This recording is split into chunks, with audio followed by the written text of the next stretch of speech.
What would you do if the person you trusted most betrayed you in your darkest hour? In today's story, we follow Grace Monroe, a resilient woman battling terminal illness while uncovering shocking secrets about her husband, Daniel. As Grace faces her toughest challenges, she crafts a plan to ensure her legacy lives on a plan so powerful that it changes lives and forces Daniel to confront the man he has become. How far can forgiveness stretch? What does it take to find redemption after losing everything? Stick around as we unravel Grace's journey of love, betrayal, and ultimate strength, a story filled with heartbreak, hope, and one final, unforgettable lesson. Let us know your thoughts in the comments below, and don't forget to like, subscribe, and hit the notification bell for more stories that inspire and move you. Now, let's dive into Grace's remarkable tale. Grace Monroe stared out the hospital window, her breath fogging the glass as she watched the city skyline blur into the horizon. The trees lining the streets below were ablaze with autumn colors, their red and orange leaves swirling in the brisk wind. The bustling world outside felt impossibly distant, a stark contrast to the sterile, muted stillness of her hospital room. Her body, once strong and energetic, was now frail. Months of chemotherapy had stripped her of her thick chestnut hair and left her pale and thin. The scarf tied around her head felt loose, like so much else in her life. She fidgeted with her wedding ring, which no longer fit snugly on her finger. The door opened softly, and her younger sister, Mia Harper, burst in.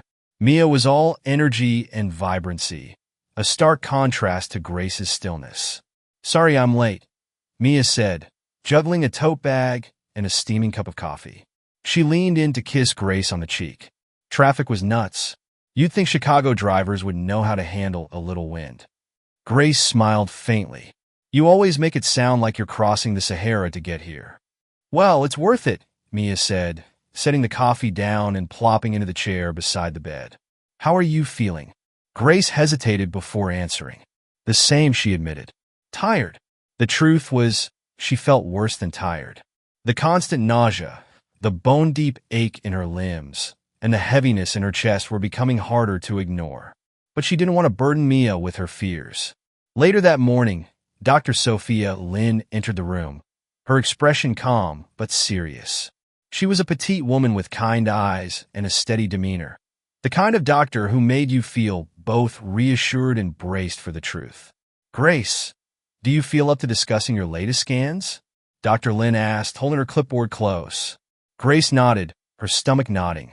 "Go ahead." Dr. Lynn pulled up a chair and sat down, her tone measured but honest. "The cancer has spread more aggressively than we anticipated.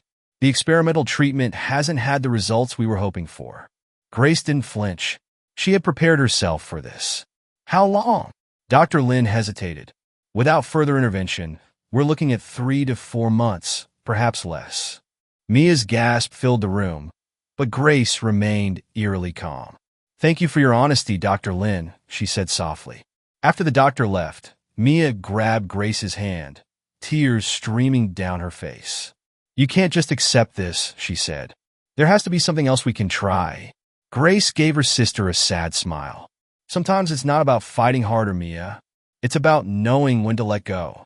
That evening, Grace waited for Daniel, her husband of 15 years, to visit. He had promised to stop by after work, but as the hours ticked by, her phone buzzed with a familiar message. "Can't make it tonight. Caught up at the office. Love you." She stared at the text, a pang of disappointment settling in her chest. It wasn't the first time he had canceled. Lately, his visits had become sporadic, his excuses piling up like autumn leaves. She told herself he was busy, stressed, overwhelmed by her illness. But deep down, she couldn't ignore the growing distance between them. Mia noticed her sister's expression as she re-entered the room, carrying a tray of takeout. "Let me guess," she said dryly. "Work emergency?" Grace shrugged. "It's fine. He's dealing with a lot." "Grace, he's your husband," Mia said, her voice tinged with frustration. "He should be here." Grace didn't respond. She didn't have the energy to defend him or herself. A few days later, Grace awoke feeling unusually nauseous. She had grown accustomed to the side effects of chemotherapy, but this felt different. She couldn't keep food down and felt a strange, fluttering sensation in her abdomen. Mia found her in the bathroom, leaning over the sink. "Are you okay?" she asked, her voice filled with concern. Grace shook her head. "It's probably just the meds." Mia frowned. "Grace, this isn't normal. You should tell Dr. Lin." Reluctantly, Grace agreed. During her next appointment, Dr. Lin ordered a series of tests. When the results came back, the news was as shocking as it was improbable. "You're pregnant," Dr. Lin said, her tone cautious. "It's extremely rare, especially with the treatment you've been undergoing." Grace felt as though the air had been knocked out of her lungs. "Pregnant," she whispered. Dr. Lin nodded. "It's early, and the pregnancy is high risk. But it's real." Grace's mind raced. She hadn't thought this was possible, not after years of failed attempts and fertility treatments. The news was both a miracle and a cruel twist of fate. How could she bring a child into the world when her own time was running out? Grace confided in Mia later that day, showing her the ultrasound image Dr. Lin had given her. "It doesn't feel real," Grace admitted. Mia's eyes filled with tears as she studied the photo. "It's a miracle, Grace. But what kind of life can I give this baby?" Grace said, her voice breaking. "I don't even know if I'll be here long enough to meet them." Mia placed a hand on her sister's shoulder. "Then we make the time you do have count." For the first time in weeks, Grace felt a spark of hope. She resolved to do everything in her power to protect the life growing inside her, even if it meant making difficult sacrifices. Despite her newfound hope, Grace couldn't shake the feeling that something was wrong. Daniel's absences grew more frequent, and when he did visit, he seemed distracted, his phone constantly buzzing with notifications. One evening, she caught him whispering on a call in the hallway. "I'll be there soon," he said, his tone low. "Don't worry." When he returned to the room, Grace asked, "Who was that?" "Work," he replied quickly, avoiding her gaze. "Just a client." Grace wanted to believe him, but the seed of doubt had already taken root. Curiosity led Grace to check their shared bank account. What she found left her cold. Thousands of dollars had been withdrawn over the past few months, with no explanation. Transactions at luxury stores and high-end restaurants painted a picture that didn't match their usual spending habits. She mentioned it to Mia the next day, her voice trembling. "I don't know what to think. He said it was for investments." Mia's expression darkened. "Grace, I think you know exactly what's going on." "No," Grace said, shaking her head. "It's not possible." "Then let me find out for sure," Mia said firmly.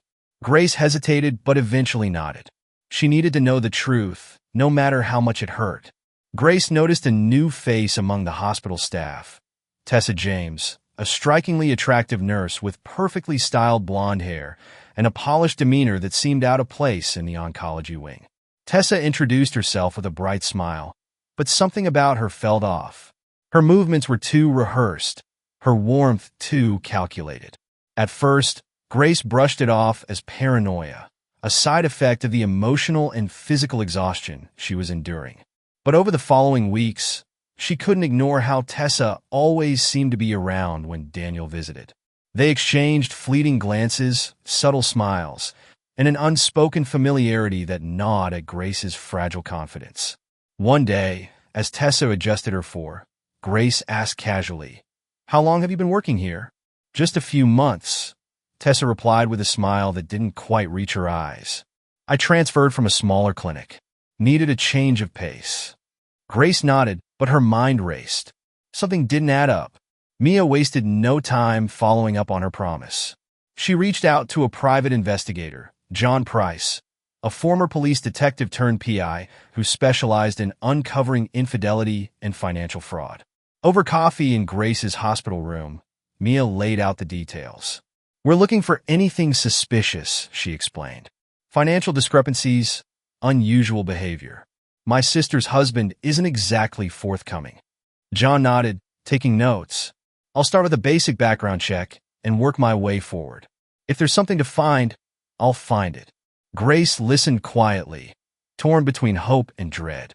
Part of her wanted to believe Daniel was still the man she had married, the man who had once held her hand through fertility treatments and whispered reassurances late at night. But another part of her feared the truth. To distract herself from the storm brewing around her, Grace focused on the baby. She asked Dr. Lin endless questions about managing her pregnancy alongside her cancer treatments. Each answer was a careful balancing act. Every medication, every choice could either save her life or harm the baby's chances of survival. Mia brought Grace books on pregnancy, their pages filled with advice that felt both hopeful and cruel. Avoid stress, one section advised. Grace laughed bitterly, thinking of her unraveling marriage and uncertain future. Still, the thought of the child growing inside her gave her a reason to fight. She began journaling every night, writing letters to the baby she might never meet. "You are my miracle," she wrote in one entry. "Even if I can't be with you, I hope you'll know how much you were loved."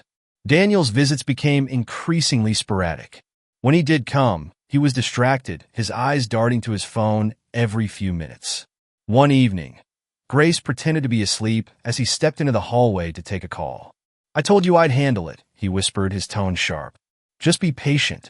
Grace's heart pounded in her chest. She couldn't hear the other side of the conversation, but the tension in his voice was unmistakable. When he returned, she kept her eyes closed, feigning sleep. But inside, her suspicions solidified into a painful certainty. A week later, John Price returned with his findings. He handed Mia a folder thick with documents and photographs. "I need to warn you," he said carefully. "This isn't easy to hear." Mia glanced at Grace, who nodded. "We're ready." John opened the folder, revealing a series of photographs. The first showed Daniel and Tessa at an upscale restaurant, their heads bent close together in conversation. Another captured them entering a high-rise apartment building downtown. The timestamp indicated it was during one of Daniel's supposed late-night meetings. "There's more," John said, sliding over a stack of bank statements.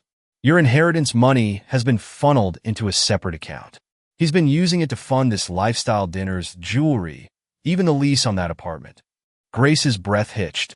She reached for the photographs, her hands trembling. Seeing the proof of Daniel's betrayal was like a physical blow. Mia's anger was palpable.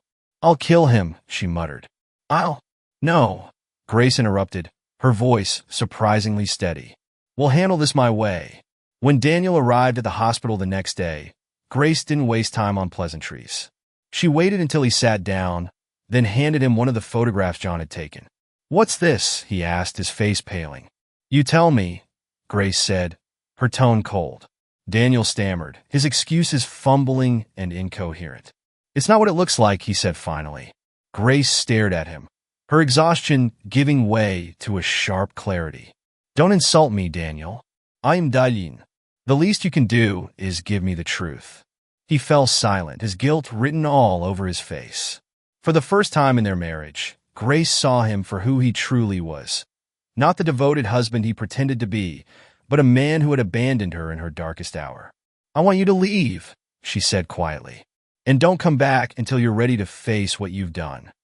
The confrontation with Daniel left Grace emotionally drained. That night, she woke in the early hours with severe cramping and bleeding. Mia rushed her to the emergency room, but the news was devastating. She had lost the baby. Grace lay in her hospital bed, the ultrasound image of her miracle child crumpled in her hand. She felt hollow, as though the universe had taken the last thing she had to hope for. Mia sat beside her, tears streaming down her face. "I'm so sorry, Grace," she whispered. Grace didn't respond. She couldn't. The pain, both physical and emotional, was too much to bear. In the days following the miscarriage, Grace withdrew into herself. But as the initial wave of grief began to ebb, a new emotion took its place: resolve. She called Mia and John to her bedside and began outlining her plan. "Daniel took everything from me," she said, her voice steady despite the tears in her eyes. "But I won't let him take my dignity or my legacy." Together, they began to piece together the framework of her final act.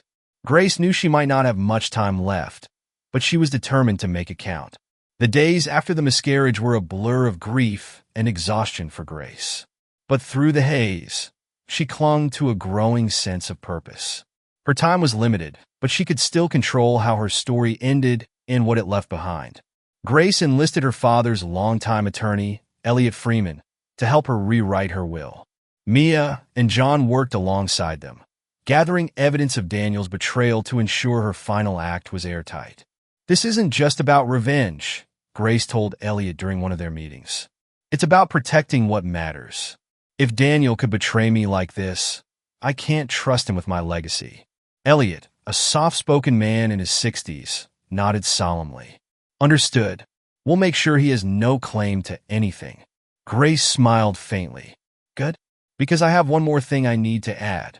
Grace commissioned a custom mirror from a local artisan. Its ornate silver frame was engraved with the words, "What you see is who you are." When Mia saw the mirror, she raised an eyebrow. "It's beautiful, but a little cryptic. What's the message?" Grace traced her fingers along the engraving. "Daniel has spent his whole life avoiding who he really is. It's time he faced himself." Mia studied her sister's face. "You're sure this is how you want to spend your energy? On him?" Grace looked out the window, her voice soft but firm. "This isn't just for him. It's for me. I want him to remember what he lost and why." Tessa had been conspicuously absent from the hospital since Grace confronted Daniel. Rumors circulated among the staff that she had requested a transfer, citing personal reasons. Grace suspected otherwise. One afternoon, Mia received a call from John. "Tessa's resigned," he said, "and she's moved out of the apartment Daniel leased for her." Mia relayed the news to Grace, who simply nodded. "Good," she said. "One less thing to worry about." But despite Tessa's absence, Grace couldn't shake the image of her glamorous, poised, and complicit in Daniel's betrayal. She wondered if Tessa ever thought about the woman she had helped hurt, or if her conscience was as hollow as her charm. Elliot returned a week later with the finalized version of Grace's will. He reviewed it line by line with her and Mia, ensuring every detail was accounted for. "The majority of your estate will go to the causes you specified," Elliot explained. "The Cancer Research Fund, the Women's Shelter, and the Arts Foundation. As for Daniel," he hesitated, glancing at Grace. "Are you certain you only want to leave him the mirror and the letter? It's unconventional." Grace's smile was faint but resolute. "I'm certain. He doesn't deserve anything more." Mia, who had been quiet during the meeting, finally spoke. "You're amazing, Grace. You're turning all this pain into something meaningful." Grace reached for her sister's hand. "I just want to leave something behind that matters." Daniel showed up unexpectedly at the hospital one evening, looking disheveled and nervous. Grace was surprised to see him without the polished suit and calculated charm he usually wore as armor. "I want to talk," he said, his voice uneven. Grace gestured for him to sit, though her expression remained guarded. "Go ahead. I know I've messed up," Daniel began, avoiding her gaze. "But I want to fix this. I want to make things right." Grace studied him, searching for sincerity in his words. But all she saw was a man desperate to salvage his image, not their marriage. "It's too late, Daniel," she said softly. "Some things can't be fixed." He looked stricken but didn't argue. For the first time, Grace felt a pang of pity for him, not because he deserved it, but because he was finally beginning to understand the depth of what he had lost. As John continued his investigation, he uncovered more about Daniel's misdeeds. In addition to funneling Grace's inheritance into a secret account, Daniel had made reckless investments in risky ventures, losing tens of thousands of dollars. Mia shared the findings with Grace, her anger barely contained. "He wasn't just betraying you emotionally, Grace. He was gambling with your future." Grace nodded, her expression calm. "It doesn't matter anymore. I've taken back control." Though Grace tried to focus on her plans, the loss of the baby weighed heavily on her heart. She often found herself writing letters to the child she would never meet, pouring her love and sorrow onto the pages. One evening, Mia found her sitting by the window, clutching an ultrasound image. "Do you ever think about what might have been?" Grace asked, her voice barely audible. "All the time," Mia replied. "But Grace, you gave that baby all the love you could. That matters." Grace nodded, tears streaming down her face. "I just wish I had more time." As her health continued to decline, Grace became laser-focused on ensuring her plan would unfold exactly as she envisioned. She made Elliot promise to deliver the mirror and letter to Daniel at the reading of her will. She instructed Mia to oversee the liquidation of her assets, ensuring the proceeds went directly to the charities she had chosen. "I want him to feel it," Grace told Mia one evening. "The weight of what he's done. And I want him to know that he can't escape it." Mia hesitated. "Do you think he'll change?" Grace sighed. "I don't know, but I hope so." Grace's body grew weaker with each passing day, but her mind remained sharp. She spent her remaining energy writing letters to those she loved: Mia, Elliot, Dr. Lynn, and even John. Each letter was filled with gratitude and wisdom, a reflection of the life she had lived and the lessons she had learned. For Daniel, she left only one letter. It was short but cutting, a mixture of truth and hope. She hoped it would force him to confront the man he had become and the man he could still be. Grace's final days in the hospital were quieter than anyone expected. The bustle of visitors slowed, leaving only Mia, Elliot, and the occasional nurse by her side. The energy she once used to keep conversations light or reassure those around her had waned. Now, she reserved what little strength she had for her letters, her thoughts, and her unborn legacy. On one particularly cold morning, Grace asked Mia to sit beside her as she finalized a list of personal items she wanted to pass on. Her favorite scarf, worn during happier days, was to go to Mia. A set of first-edition novels she had inherited from her father was meant for a former colleague at the university where she had once taught literature. Each item was carefully considered, imbued with meaning. "Are you sure you want nothing to go to him?" Mia asked, breaking the quiet. Grace met her sister's gaze, her expression steady. "He's already taken more than he deserves. What I'm leaving behind, it's for people who truly mattered to me. People who were there when it counted." Despite her absence from the hospital, Tessa lingered in Grace's thoughts like a splinter that refused to dislodge. Grace had assumed she'd never see the woman again, but late one afternoon, Tessa appeared unexpectedly at her bedside. "I wanted to say I'm sorry," Tessa began, her voice unusually subdued. She stood near the doorway, hands clasped tightly together. Mia, seated beside Grace, bristled. "You've got a lot of nerve showing up here." "It's okay, Mia," Grace said softly, her eyes on Tessa. "Let her speak." Tessa hesitated, her carefully composed exterior cracking. "I didn't mean for it to happen like this. I thought he loved me." Grace studied her for a long moment, her exhaustion tempered by a rare clarity. "I pity you, Tessa," she said finally. "Not because of what you did to me, but because of what you let yourself become." Tessa's face crumpled, and she left without another word. Mia turned to Grace, anger flashing in her eyes. "You're too kind," she said. "I wouldn't have given her the time of day." Grace smiled faintly. "That wasn't kindness. That was closure." Daniel's visits had dwindled to almost nothing. On the rare occasion he came, he barely spoke, his guilt and discomfort palpable. Grace didn't press him. There was little left to say. One evening, as she lay alone in her hospital bed, she thought back to the early days of their marriage. She remembered the small apartment they had shared, the late nights spent dreaming about their future. Daniel had been so attentive then, so eager to build a life together. She pulled her journal onto her lap, writing a single line before closing it again. How did we lose ourselves in the life we thought we wanted? As Grace's health continued to decline, she found solace in writing letters to the people who had shaped her life. To Mia, she wrote about her gratitude for her unwavering support and love. To Elliot, she expressed her admiration for his integrity and dedication. To Dr. Lynn, she offered thanks for her compassion and tireless efforts. But the letter she wrote to Daniel was different. It wasn't a letter of anger or blame. It was a challenge. She wanted him to confront the man he had become and understand the depth of what he had lost. "Daniel, this mirror isn't a punishment. It's a gift. I hope it helps you see the truth, not just about yourself, but about what really matters." The custom mirror arrived the day before Grace passed. Mia placed it carefully on the bedside table, its silver frame gleaming in the late afternoon sunlight. "It's beautiful," Mia said, tracing the engraving with her finger. "Do you think he'll even understand it?" Grace smiled weakly. Maybe not right away, but someday he will. Mia hesitated. And if he doesn't? Grace's eyes closed, her voice barely above a whisper. Then that's his burden to bear. On her last night, Grace asked Mia to stay with her.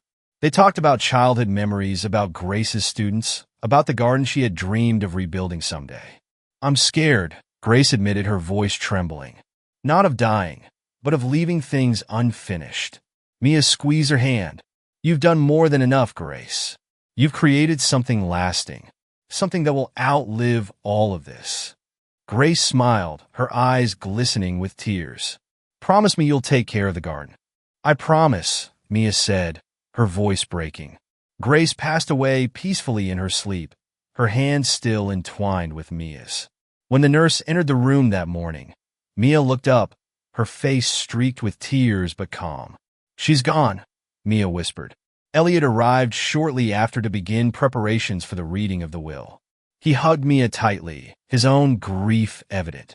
She was remarkable, he said, right up to the end. Mia nodded. She was, and she made sure her story isn't over. Grace's funeral was held on a crisp winter morning, the snow-dusted trees surrounding the chapel adding a quiet solemnity to the event. The service, meticulously planned by Grace, was both intimate and elegant. White lilies and roses adorned the altar, and soft classical music played as family, friends, and colleagues filled the pews. Mia stood by the entrance, greeting guests. She forced herself to remain composed, though her heart felt heavy with grief. When Daniel arrived, dressed in an impeccably tailored black suit, she stiffened. He approached her with a somber expression, his eyes red-rimmed. I'm so sorry, Mia, he said, his voice low. She stared at him for a moment before replying coldly. You should be. He hesitated but didn't respond. As he walked inside, Mia's gaze followed him. She didn't trust his sorrow, it felt as calculated as the rest of his actions. Daniel surprised everyone by volunteering to give a eulogy. Standing at the pulpit, he spoke of Grace's kindness, her resilience, and the love they had shared. His voice cracked in all the right places, his delivery polished yet emotional. She was the best of us, he said, looking out over the congregation. Her strength and grace will inspire me for the rest of my life. Mia sat in the front row, her hands clenched into fists. She wanted to stand up and shout the truth, that he had betrayed Grace, abandoned her in her final months, and spent her inheritance on a selfish fantasy. But she stayed silent, knowing Grace's plan was already in motion. When Daniel finished, the congregation applauded softly. He stepped down looking every bit the grieving husband.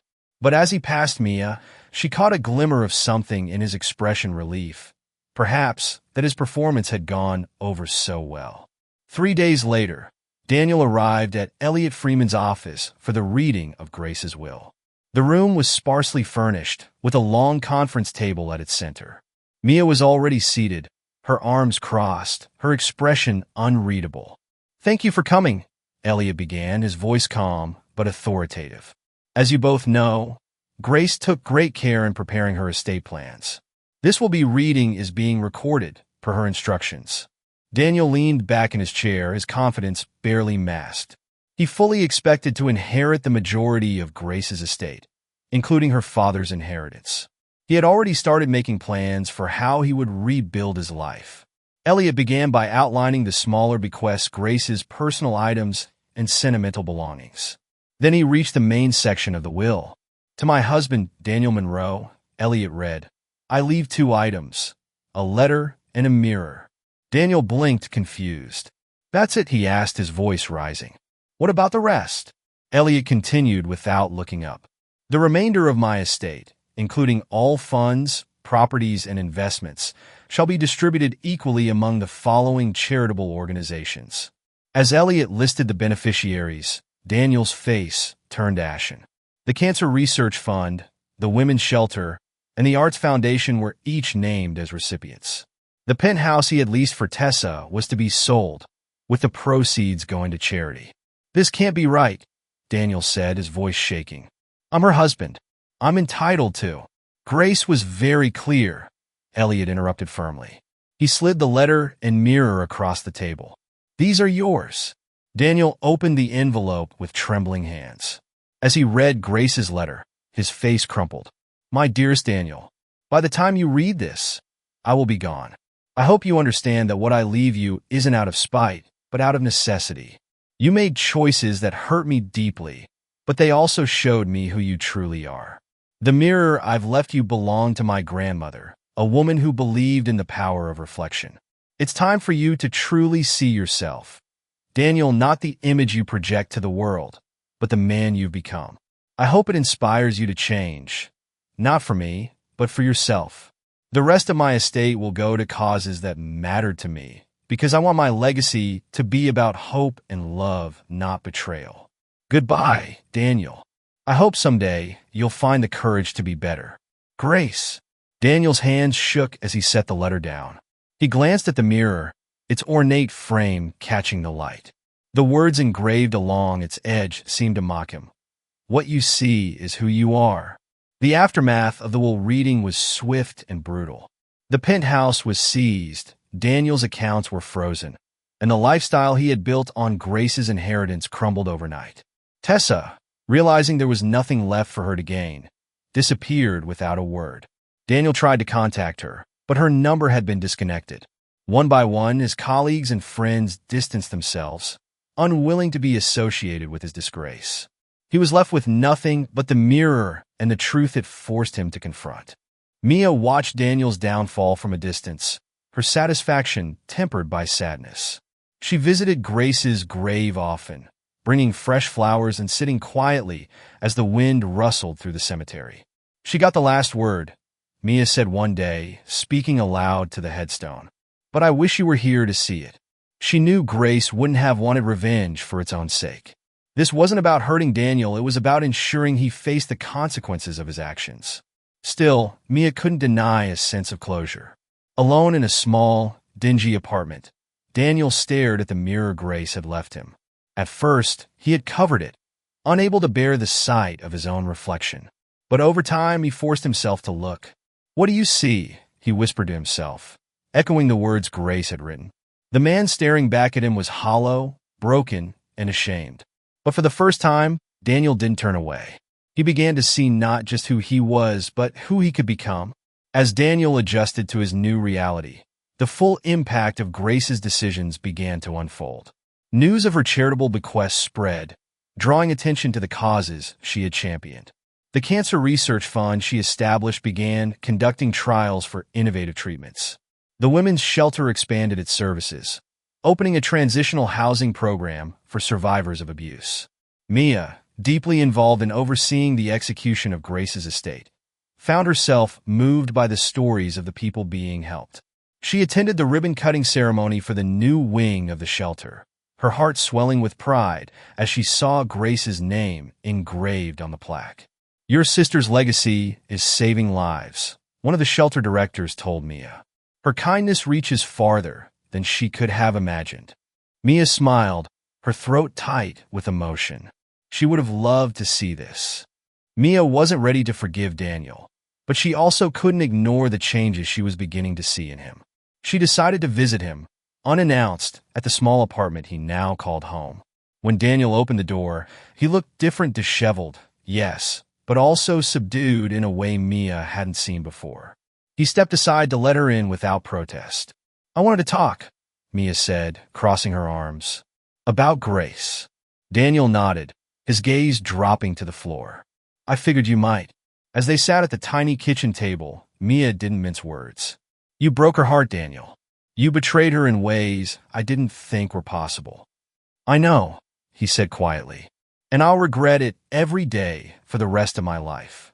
Mia studied him, searching for sincerity. Grace believed you could change, she said finally. I'm still not sure I do. But if there's any part of you that loved her, you'll honor her memory by being better. After Mia's visit, Daniel went through the box of belongings Grace had left behind. Among them, he found a small, leather-bound journal. Its pages were filled with her delicate handwriting, chronicling her thoughts during her final months. Reading her entries was both painful and illuminating. Grace wrote about her hopes for the baby, her heartbreak over Daniel's betrayal, and her determination to leave a legacy that mattered. One entry stopped him cold. Daniel used to bring me coffee in bed, just because. He used to dance with me in the kitchen, laughing like we had all the time in the world. I still believe that man is in there, somewhere. I just hope he finds his way back to himself. For the first time in years, Daniel cried openly, clutching the journal to his chest. Determined to make amends in whatever small ways he could, Daniel reached out to Mia with an idea. He wanted to donate the few personal items he still owned, designer suits, luxury watches, and other remnants of his past life, to one of the charities Grace had supported. Mia was skeptical at first, but eventually agreed to help coordinate the donation. Together, they delivered the items to the women's shelter, where staff expressed their gratitude. As they left, Mia turned to Daniel. "This doesn't erase what you've done, but it's a start." The mirror Grace had left Daniel remained a focal point in his small apartment. Every morning, he forced himself to look into it, asking the same question: "What do you see?" At first, the answer was always the same: a man consumed by regret. But as weeks turned into months, he began to notice subtle changes. He saw a man trying, however imperfectly, to rebuild. A man learning to live with the consequences of his actions. One day, as he stared into the reflection, he whispered, "I see someone who isn't finished yet." The first annual fundraiser for the Grace Monroe Memorial Wing was a resounding success. Held in the wing's sunlit atrium, the event drew philanthropists, medical professionals, and patients whose lives had been touched by Grace's generosity. Mia delivered a heartfelt speech, sharing memories of her sister's compassion and strength. "Grace taught me that love isn't just about words," she said. "It's about action. It's about showing up, even when it's hard." To everyone's surprise, Daniel was in attendance. He stayed in the background, listening quietly as people shared stories of how Grace had inspired them. When the event ended, he lingered in the garden outside, staring at the plaque bearing her name. After the gala, Mia approached Daniel with an unexpected proposition. The Memorial Wing was planning a caregiver mentorship program, and she thought Daniel could contribute. "You were terrible to Grace," Mia said bluntly, "but maybe you can help other people avoid your mistakes. If you're willing to share your story, the unvarnished truth, it might make a difference." Daniel hesitated, but he nodded. "If it can help someone else, I'll do it." Daniel threw himself into the mentorship program, speaking candidly about his failures as a husband and caregiver. At first, he was met with skepticism, but his honesty gradually won people over. One of his ments, a young man named Ethan, was caring for his wife, who had recently been diagnosed with terminal cancer. During one of their sessions, Ethan admitted he felt overwhelmed and unsure of how to support her. "Just be there," Daniel said, his voice raw with emotion. "Even when it's hard, even when you feel like running. Show up. That's what she'll remember." Ethan nodded, tears in his eyes. "Thank you," he said. "I needed to hear that." Months later, Mia oversaw the installation of a memorial bench in the hospital garden. It was a simple stone bench, engraved with Grace's favorite quote: "Love is not about perfection, it's about presence." Daniel visited the garden often, sitting on the bench and reflecting on the man Grace had believed he could become. Each visit felt like a small step toward redemption, a reminder of the woman who had shaped his life, even in her absence. The months after the memorial gala passed quietly, but not without meaning. Winter settled over Chicago, blanketing the city in a peaceful hush. For Daniel, the stillness gave him time to reflect. His days were filled with volunteer work at the Memorial Wing and mentoring caregivers through the program Mia had helped him join. Though he still carried the weight of regret, Daniel found small moments of solace.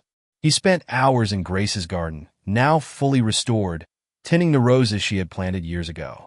Each bloom felt like a piece of her, a reminder of her unwavering belief in beauty and growth, even in the face of loss. One snowy afternoon, Mia joined him in the garden. She watched as he carefully pruned a bush, his movements deliberate. "You've gotten good at this," she said. Daniel glanced at her, a faint smile tugging at his lips. "I had a good teacher. Grace used to spend hours showing me how to care for these." Mia nodded, her expression softening. She'd be glad to know the garden's in good hands. While sorting through some of Grace's belongings for an upcoming charity auction, Mia stumbled upon an envelope she hadn't seen before. It was addressed to Daniel, written in Grace's elegant handwriting. Mia hesitated. Part of her wanted to destroy the letter, to shield herself from any further reminders of Daniel's betrayal. But Grace's words weren't hers to keep. That evening, she dropped the envelope at Daniel's apartment, along with a note. This was hers. You should have it. When Daniel read the letter, his hands trembled. It was written in the early days of Grace's pregnancy, before she knew about Tessa or the betrayal. Daniel, I want you to know that I still believe in us. I believe in the man I married, even if I don't always see him these days. We've faced so much together, and now we're about to face something incredible in new life, a child of our own. I hope this baby will bring us back to what we once were, to the love that made everything else seem small. If you're reading this, it means I trusted you with my hopes. Don't let me down. With love, Grace. Daniel clutched the letter to his chest, his tears soaking into the paper. The depth of her faith in him, even in the face of his failings, was both a comfort and a wound. Daniel's work in the caregiver mentorship program brought him to a new milestone, leading a weekly support group for spouses of terminally ill patients. At first, he felt unqualified. What could he offer people who were doing the one thing he had failed to do stay? But as the weeks went on, Daniel found his footing. He spoke candidly about his mistakes, his grief, and the lessons Grace had taught him. His honesty resonated with the group, many of whom felt seen for the first time. One evening, a young woman approached him after the session. You remind me of my husband, she said, her voice tinged with sadness. He struggles to be present, but I know he loves me. Daniel nodded, understanding the weight of her words. Don't give up on him, he said gently, but make sure he knows what you need. Sometimes we get so caught up in our own fears that we forget what really matters. Spring brought new life to the memorial garden, and with it, a special event. The dedication of a new outdoor space at the hospital, designed to provide comfort to patients and their families. The garden featured a central fountain, benches, and plaques honoring donors. One plaque, placed near a bed of blooming roses, bore Grace's name alongside her favorite quote, "Love is not about perfection, it's about presence." Daniel stood quietly by the fountain during the ceremony, his hands clasped in front of him. Mia joined him, her expression unreadable. She really loved that quote, Mia said. Daniel nodded, because she lived it. For the first time, Mia didn't bristle at his presence. Instead, they stood side by side, letting the garden's tranquility wash over them. By summer, Daniel had begun to find stability in his new life. He had downsized further, moving into a modest apartment closer to the hospital. He sold the last remnants of his old life, the designer suits, the luxury watches, and donated the proceeds to the memorial wing. One day, while attending a workshop on caregiver support, Daniel met Rebecca, a fellow volunteer whose husband had passed away from cancer years earlier. They bonded over shared experiences, their conversations easy and unforced. Rebecca wasn't looking for romance, and neither was Daniel. But their friendship grew, offering him a glimpse of what a second chance might look like, not just in love, but in connection. The second anniversary of Grace's passing was marked by a citywide fundraiser in her honor. The event featured testimonials from patients, caregivers, and staff who had benefited from the programs her estate had funded. Mia gave a moving speech about Grace's courage and compassion, while Daniel quietly helped coordinate logistics behind the scenes. For him, the event wasn't about redemption, it was about ensuring Grace's legacy continued to grow. As the night ended, Mia found Daniel sitting alone near the stage, staring at a photograph of Grace projected on the wall. She sat beside him, her demeanor softer than it had been in years. "She'd be proud of you," Mia said. "Not for what you've done, but for who you're trying to become." Daniel swallowed hard, his throat tight. "I hope so." The story closes with Daniel returning home after the fundraiser. The mirror Grace had left him still hung in its place of honor, its inscription now familiar and comforting. He stood before it, studying his reflection. The man staring back at him was far from perfect, but he was no longer the man who had betrayed Grace. He was someone who had learned, grown, and chosen to carry her memory forward. "What do you see?" he whispered, echoing Grace's words. For the first time, the answer felt clear.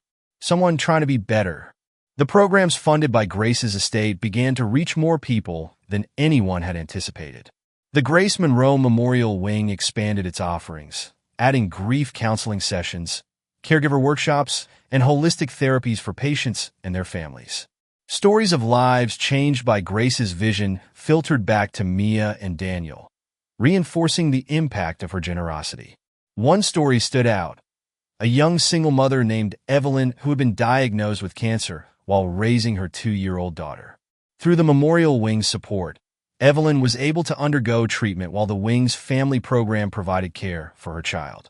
Evelyn wrote a letter to Mia, thanking her for the resources that had given her hope. Mia shared the letter with Daniel one afternoon in the garden.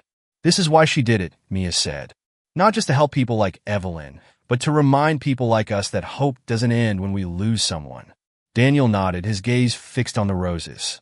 She would have loved to meet Evelyn. The mentorship program Daniel had joined continued to grow, drawing interest from hospitals across the state. Mia approached Daniel with an ambitious idea: creating a caregiver's manual based on their experiences and Grace's story. "I think it could help a lot of people," Mia said. "Not just the caregivers, but the patients too. It's a way to expand Grace's reach even further." Daniel hesitated.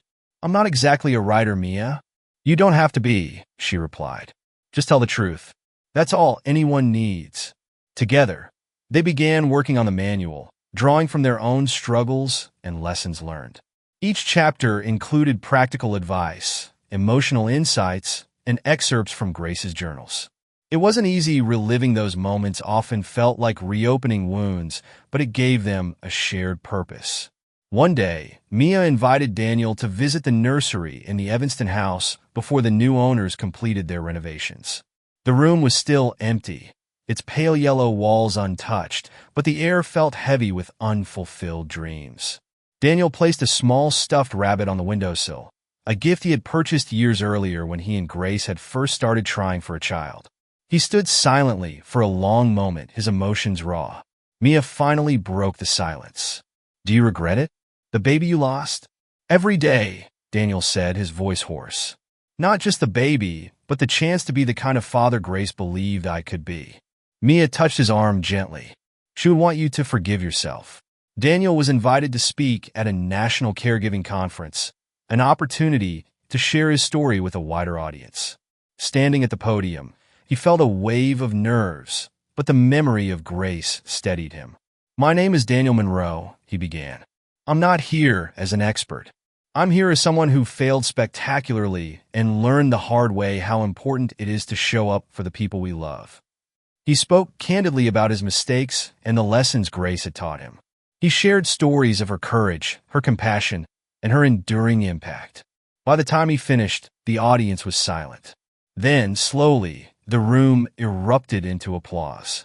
Daniel stepped off the stage feeling lighter than he had in years. As Daniel continued his work with the Memorial Wing, his friendship with Rebecca deepened. She became a sounding board for his ideas, encouraging him to push past his self-doubt. "You can't change the past," Rebecca told him one evening as they sat in the garden. "But you're proving every day that you can shape the future. Grace would be proud of you." Daniel smiled, her words resonating deeply. Though he wasn't ready to move on romantically, Rebecca's support reminded him that connection was still possible. On the 3rd anniversary of Grace's passing, the Memorial Wing hosted a garden walk to honor her legacy. Patients, caregivers, and families gathered to stroll through the blooming flowers, each step a testament to Grace's vision. Mia and Daniel led the walk, pausing by the bench dedicated to Grace. Daniel ran his fingers over the engraving. "Love is not about perfection, it's about presence." As the sun set over the garden, Daniel spoke quietly to the group. "This garden is more than a tribute to Grace. It's a reminder that even in our darkest moments, we can plant something beautiful." One night, Daniel stood before the mirror for what felt like the 1,000th time. Its inscription, "What you see is who you are," no longer felt like a judgment. It felt like a challenge, a call to continue striving. He picked up Grace's journal from his nightstand, flipping to a page where she had written, "Forgiveness isn't about forgetting. It's about learning to live with the weight and choosing to grow from it." Looking into the mirror, Daniel whispered, "I'm still trying, Grace. Every day, I'm trying." If this story moved you and you want to explore more powerful narratives of resilience, love, and redemption, don't forget to subscribe to our channel. Hit the notification bell so you never miss a new story. And join us as we continue to share tales that inspire, heal, and spark reflection. Together, let's explore the human journey one story at a time. Thank you for watching.